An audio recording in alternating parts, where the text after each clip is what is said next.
Hey guys, it's Memo here. Welcome to my channel. This is MC Chess, and today I'm going to be showing y'all some chess checkmates, chess tactics. This is a good one to know. This is a really good one to know. Every time I get this checkmate, I'm a little proud of myself because it took some effort, it took some practice, it took some skill, especially doing it under pressure. So it's definitely one I recommend y'all practice because when you get it in a real game, it's a good feeling. You feel like you completely dominated the other king. Happy summer, by the way. Hope you all enjoy your summer. Go out there, get outside, touch some grass, go to the beach. But so today I'm going to show you all, like usual, the scenario on leadchess.org, and then we'll go into an actual game where I accomplish it. I've accomplished it probably 10 to 20 times, not too many, but I'm pretty confident in it. I'm not going to say I'm perfect, but pretty confident when it comes to it. So this is the Rook King Checkmate. And I don't even want to describe. I'm going to read what Lead Chess says, but I can't even describe it. You want to kind of shepherd the king into a side of the board and then come in on the lateral, on the wing, and cut it off with a rook. But you'll see what I mean. So here it says, use your rook to restrict the king, force it to the edge of the board, and deliver checkmate. The rook can't do it alone, so use your king to help. Mate in 11 if played perfectly. So I'm just gonna go ahead and push my king here. I'm gonna keep cutting off the king on one of the corners here. And so you see here, as soon as the kings are looking at each other, you can move the rook onto the black king's lane, and he's forced to push. And you basically just do that over and over again until you reach. If he reaches you, you just want to move down. He's gonna have to come down. And let's see what he does here. So I'm gonna move this, and I'm gonna move here, I'm gonna move here, here.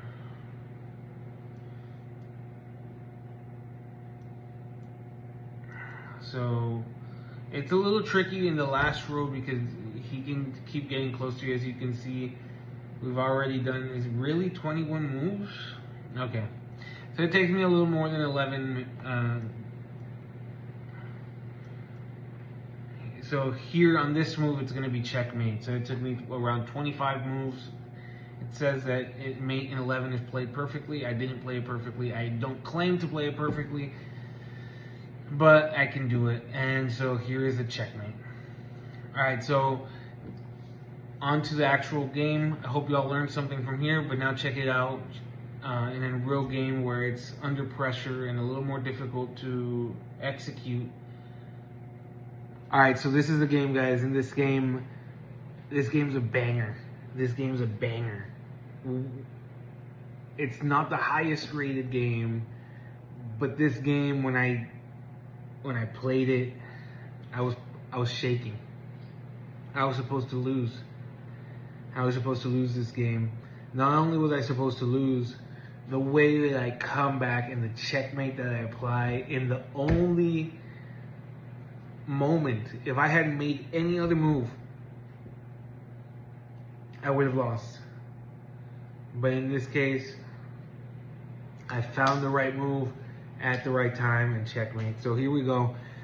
This is the King Rook Checkmate, one of the funnest checkmates to get. One of the checkmates that I'm the proudest of when I do it. So I'm black, he's white. My opponent was 868, I was 892 in that game. There's a lot of blunders in this game. One great move, and you'll see which one. If you wait until the end, you'll see which one is a great move. So here we go. I start with Karo Khan. He pulls out his queen early, which is interesting. He pushes his pawn. We've both got central pawns. I start developing. I'm preparing to fianchetto. I block with a knight.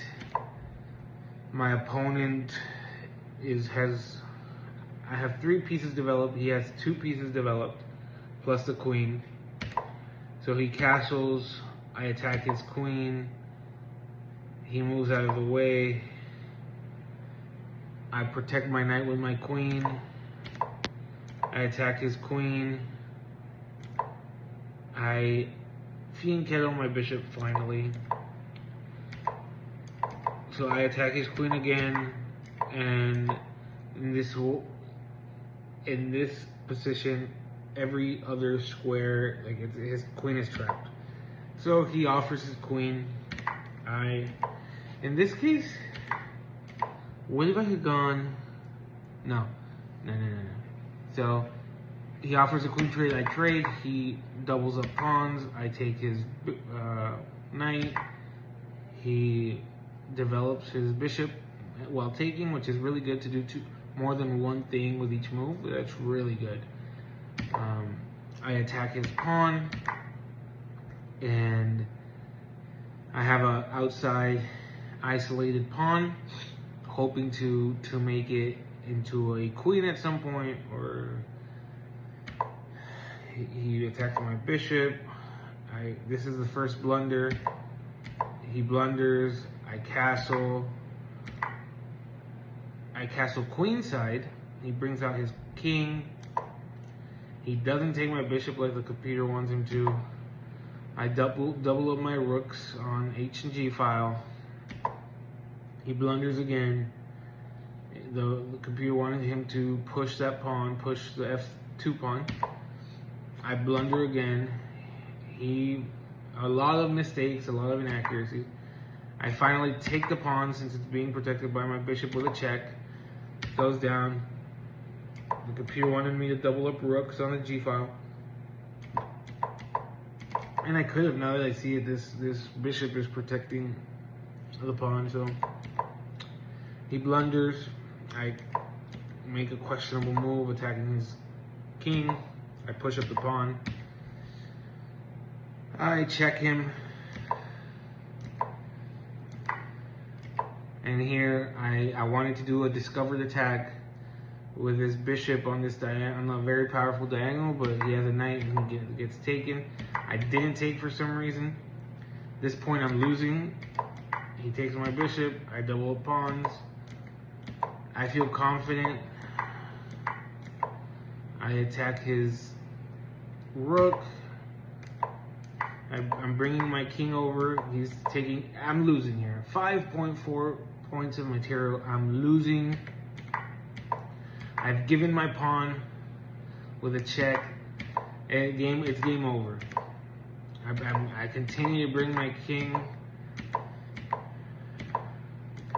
So he has a lot of. Look at this. This position is lost. This position is lost. He's got 1, 2, 3, 4, 5 pawns, a bishop and a rook. I have a pawn, a king, and a rook. So I keep pushing my pawn, and that's it. I only have a king and a rook against a king, 5 pawns and a rook. This is absolute nutty game. It's an absolute nutty game, but very fun while playing it. He's up 5.9. I take one of his pawns. He's about to promote. He protects the pawn that's about to promote. I move up. So this is important. I'm like, you know what? This is my only chance. And move up. Best move. He is pushing. He's getting greedy, trying to push both pawns. But, I mean, he has the firepower. I now take his pawn, so this is the key, putting the kings to where they see each other. You see? They're on different files, H and F, but they're both on the 2nd rank. My rook is on the 4th rank, right? So if I were to, well, I'll show you, he's going to make a move. He pushed his pawn instead of moving his king. Very easy to miss, but lethal, and in the game of chess. And at this point, if I make any other move, he promotes, or he moves his king, right? He moves his king to another position. I checkmate him. So as you can see, I'm blocking this file. The king is blocking this, this, this. This is the only place. That's it. He's boxed into 3 squares, and I win the game. I think it's an amazing checkmate. Thank you all for staying this long. I challenge you all to getting good at this checkmate. You could practice it on Elite Chess. You can practice it. There's multiple places you can practice this game. It is one of the best games that I've played. Not in rank, not in. As you can see, it's a 7. He got a 700. I got an 800, but I was shaking when I got it because I was supposed to lose that game. But I knew how to do that checkmate, and I got it. I'm very proud of that checkmate. I was very proud of it at the time as well. I challenge y'all to do it. Link it down in the comments if you do one, and I might feature it on a video. Like and subscribe. Peace.